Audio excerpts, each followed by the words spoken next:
बात बांग्लादेश के तख्ता पलट के बाद ढाका में लोग किस तरीके से सहमे हैं उसकी करेंगे, क्योंकि लोग खुद सड़कों पर पहरा दे रहे हैं। आज तक संवाददाता आशुतोष मिश्रा इस वक्त बांग्लादेश में मौजूद है। देखिए उनकी एक ग्राउंड रिपोर्ट। पूरे दिन बांग्लादेश के अलग अलग इलाकों में प्रदर्शन होते हैं, बैठकें होती हैं, अलग अलग नीतियां अपनाई जाती हैं और असमंजस की स्थिति में आपने सोचा है कि आखिर बांग्लादेश में रात में क्या होता है।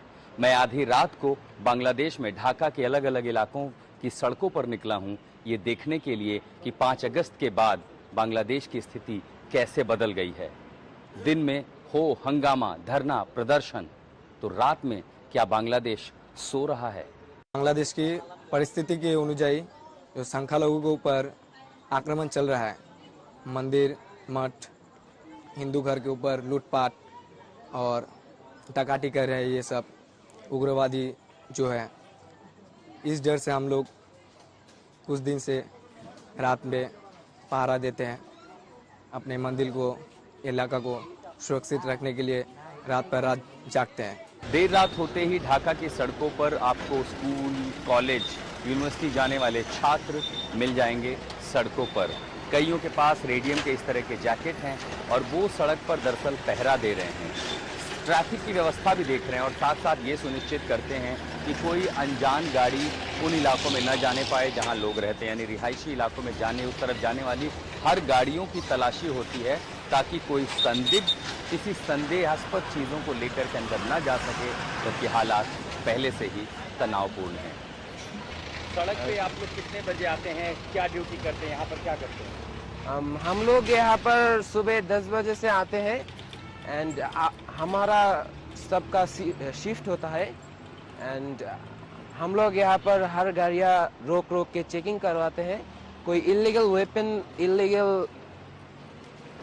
वेपन और इलीगल थिंग्स जो हम लोग अगर पाए तो हम लोग उसको पुलिस के हाथों और आर्मी के हाथों देते हैं।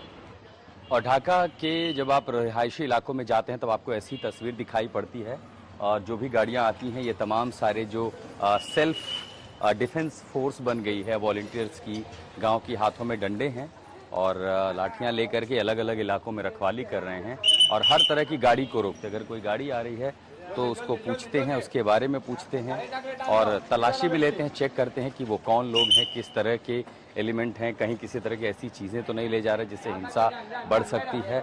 मन में जो डर है और चूंकि कानून व्यवस्था की जो मशीनरी है वो सड़क पर नहीं है, इसी के चलते अपनी हिफाजत का जिम्मा इन लोगों ने खुद उठा लिया है। ये बांग्लादेश की तस्वीर है।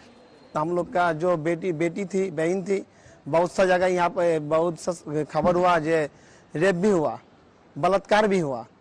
तो इसलिए हम लोग यहाँ पर जो यंग फोर्स है, हम लोग का 2 से लेके 300 हम लोग जो यंग लड़का लोग सारा रात जागते, सारा रात जाग कर हम लोग का मंदिर, हम लोग का मोहल्ला, हम लोग का माँ बहन को सुरक्षित रखने के लिए हम लोग को करना पड़ रहा है। 5 अगस्त के बाद बांग्लादेश की तस्वीर बदली है और बदलाव ये हुआ है कि अब सड़कों पर ज्यादातर जो मोर्चा है वो स्थानीय लोगों ने संभाला है। ढाका के एक कोने में मैं जहाँ पर हूँ शहर के, यहाँ हिंदू आबादी रहती है और मेरे पीछे जिन लोगों को आप देख रहे हैं, एक तरह के सेल्फ डिफेंस फोर्स तैयार हो गई है जो अपने इलाके में, अपने क्षेत्र की हिफाजत करते हैं, उसकी रक्षा करते हैं। अपने मंदिरों के बाहर, अपने आस पास रहने वाले लोगों पे हर बाहर से आने जाने वाले अनजान से पूछताछ होती है। ये जानना ज़रूरी होता है कि उसके आने का मकसद क्या है और कोशिश इसलिए है, देर रात से लेकर सुबह तक जागने के पीछे मकसद ये है कि कहीं इस तनाव का फ़ायदा उठा करके कोई असामाजिक या शरारती तत्व किसी बड़ी घटना को अंजाम न दे जाए, जैसा कि बांग्लादेश के दूसरे इलाकों में 5 और 6 अगस्त की रात को हुआ है। बांग्लादेश की स्थिति में बहुत कुछ बदल गया है।